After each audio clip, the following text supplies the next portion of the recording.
Demək, sertifikasiya suallarında bu stildə belə buna oxşar situasiyalı suallar düşür. Bunun da biz artıq öhdəsindən bir qismində gəldik. Gəlin belə bir sualı oxuyaq və belə bir sualın da testini həmin cədvələ əsasən yazdığım lövhədəki yazıya əsasən tapaq. Sual belədir. Yəni buna oxşayan suallar olacaq imtahanda. Belə. Müəllim şagirdləri qruplara bölür. Birinci qrupda 4 şagird, ikinci qrupda 2 şagird, üçüncü qrupda isə 3 şagird var. Şagirdlər qruplarındakı uşaqların sayına uyğun olaraq diyezli qammaları tapmalıdırlar. Belə olduqlu halda ardıcıllıq necədir?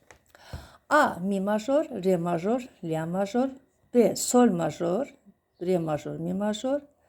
C. Si major, fa diyez major, do major. D. Si major, mi major, re major. E. Mi, re major, sol major, la major. İşarələrə baxırıq ki, sol majorda bir işarə var, re majorda 2 işarə var, mi majorda 4 işarə var. C variantı, si majorda 5 işarə var, fa diyez majorda 6 işarə var, do majorda heç bir işarə yoxdur. Yəni bu şagirdlərin sayı işarələrə götürür müəllimlər. Şagirdlərin sayı işarələrə götürür. Si majorda yenə 5 işarə var, mi majorda 4 işarə var, re majorda 2 işarə var, re majorda 2-dir, sol majorda 1-dir, la majorda isə 3-dür. Və bunlar heç biri bu qrupdakı uşaqların heç birinin tələbatından, yəni suala uyğun olan tələbatını ödənmədi. Gəlin A bəndinə baxaq.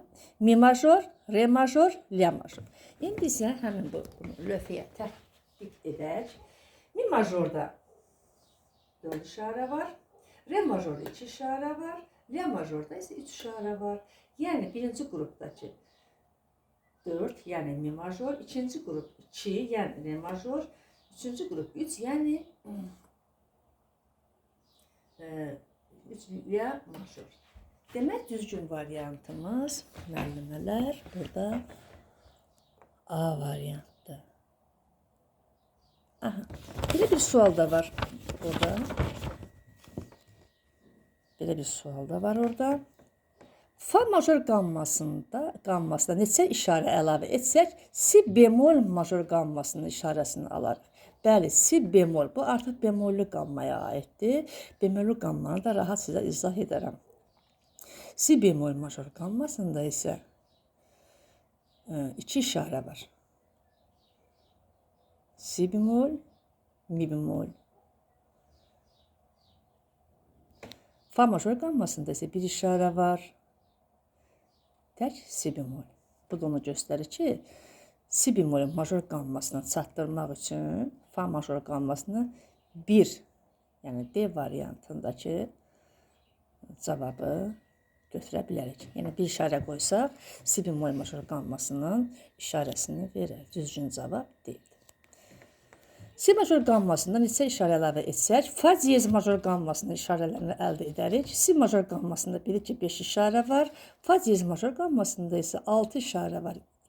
Deməli, 5 işarə demirik. Yenə təkrarən bir işarə əlavə etsək, fa diyez major qamması, yəni 6 işarələr major qammasını ala bilərik.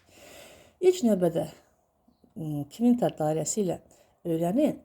Sonra isə məsələ kvarta dairəsi ilə bemollü qammanı izah edəcəm. Və əksər testlərimizin sualları hamısı buna əsaslanır. Sağ olun.